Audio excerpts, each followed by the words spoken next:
channel.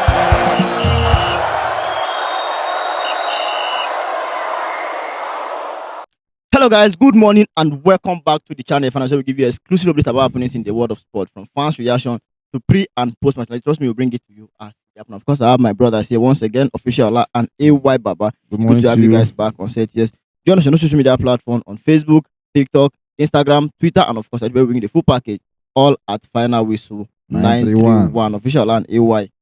Unity Cup is close, very, very close. And as we anticipate the list to be out by now, what are we expecting? Official anyway, now they're on ground on this matter. How would they see the list, official? Yes, it's no news. Like I said, that the Unity Cup will start on the 27th, just about 8 to 9 days from now. And a lot of Nigerian football fans are waiting for the list, like what's going on. Well, from the sources, from the information we can gather from our sources, is that Chelle has actually prepared this list, submitted to the NFF for consideration and everything. So hopefully we get to see it before this week runs out. It's just that there's a lot of finishing touches in terms of, I've brought a lot of factors that could actually affect the list compilation, players availability, injury fatigue, players that want to get into the transfer to sort out their future and everything. I think that is what is delaying the list. So names keep bouncing in and out of the list and everything. But some names we're expecting to see, of which I've reported, the likes of many NPFL players to be involved, the likes of Ahmed Musa to be called back into the listing. And I think the situation is a calm one at this point. Nothing to panic about. But there's a sure thing that we'll be seeing a lot of names that I've not seen before. You understand? Though they will still have a lot of stars included, but we don't just know which of the stars. We can see the organizers of the show coming outside to even dictate the name of stars they want to see on our list. The likes of Osimhen, and everything. It's just to beat the whole pressure down that yes, in no time we'll see the official list, hopefully. Yes. Apparently, from what I gathered, I think the list will drop this week. Most importantly, I think one of the delaying factors is the fact that some of them are having issues with their visa being approved. Yeah. The truth is, if you are having a large number of players from the NPFL who have not traveled abroad before, so they have to have their UK visas approved. From all indications, I gathered that only Ahmed Musa is the only one that has a UK visa right now.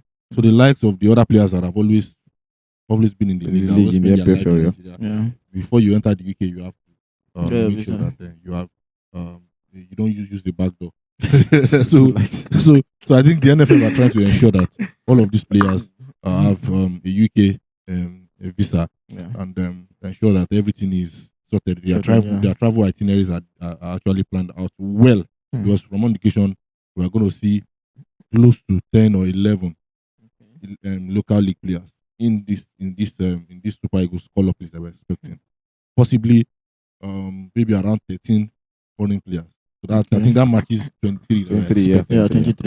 So, we are hearing chatters that Umar Sadiq, we are hearing Mr. Tosuchi, we are hearing Victor Boniface, and then from the league we are hearing Isaac Xavier, Ismaila Sadiq, a lot of them, especially from Remo Stars, Ahmed Musa, and then a host of others like that. So my take is, in as much as it is from the coach, and NFF does not have any interference in it, I think we are good as good, because whatever the coach is has decided to do is what he feels is right, because he's the one that will be making the bulk of the decision.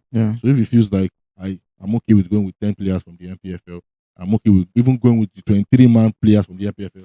Fine. The result, whatever result we get, we know that it is geared towards the World Cup qualifier.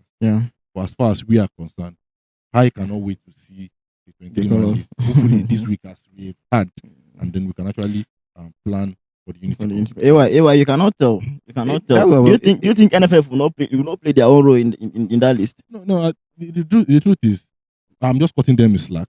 You know your NFF. You know your NFF. No, that's what I'm saying. I'm open. Okay, now even this Chelle's decisions to go with NPFL, I'm sure that it is the bulk of the decision will not be from him alone. Because we have in this technical crew we have two coaches from the NPFL. The one that just collected the leaves,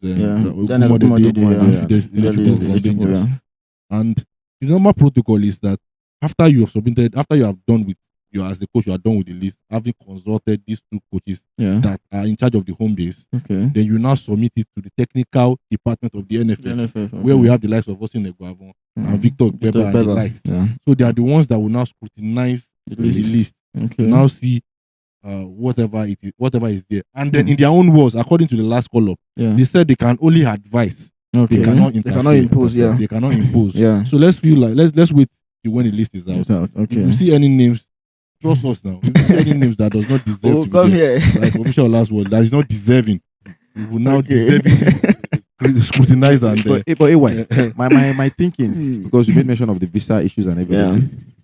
Visa issue can, talking of experience, I'm talking about my own personal experience. Visa issue can go either way. Okay. But in the case of the players that they don't approve their visa and everything, how do NFF go from this when the list is already out? Because I feel that they are actually leaving it late. Okay. You understand my own thinking? Because for a lot of reasons, these players are human beings too. Probably one of them has head or something issues, and in the, you understand what I'm saying now? I don't get to grant a visa. Are we going to go in there without some players? Because I don't. No. I think you will not put the horse before the cat. Yeah. The travel itineraries will have been sorted before bringing out. Before bringing out the list, exactly. They will Yeah. have known that you have approved you in the UK visa, you can travel. You have sorted all of those things before putting out the 23-man list. I think that is one of the reasons why we are seeing the list not out. As soon as they have sorted out their visas with all of the players, then they would. Hopefully, but it's been in the night. Wait, did you see this? It's been in the night as usual. Do you see this? Do you see this? Talking about the Unity Cup itself, where we're going to be playing Ghana. A lot of Nigerian football fans are not so happy with the fact that we're going to the tournament with 11 to 12 NPFL players. They already started making demands of Shell that no matter what we do, we don't lose to Ghana. And no matter that's the most important thing. No matter the scenario, no matter the weather, that we should take the match as serious as we can never lose to Ghana. And I was thinking, okay, NPFL players, Ghana, even Ghana too, we're missing some stars. Hopefully, we get to the players that official and Charles. You know what? One thing about this Unity Cup is what it means to people is different. Exactly. Now, to some people, like you said, some fans, regardless of how much you want to try, don't lose to Ghana. Don't lose to Ghana. That's the most important thing to them. Yeah. To Eddie Chelle, it means an experiment. He knows what he wants. Yes. So even if he loses to Ghana, okay, if we say we put our cards on the table, lose to Ghana and qualify for the World Cup, what are we going to pick? Exactly. Official. If you are putting 2 cards on the table, lose to Ghana. We'll pick World Cup now. We'll definitely pick World Cup. Everybody wants to be at the World Cup. Yeah. So it is not about losing to Ghana at this point. Yeah. There are some matches that you lose and you play well. And you clap for the players. Yeah. So it's not about the result sometimes, it's about the performance. Yeah. You understand? The reason why we have had issues with the Super Eagles in recent times is because we see the performance and then we are not seeing the performance, we are not seeing the result. We are winning and all of a sudden they slip off and they equalize. And then the result is not there. So if we have a Super Eagles that we can see passes flying, we are seeing good football. Yeah.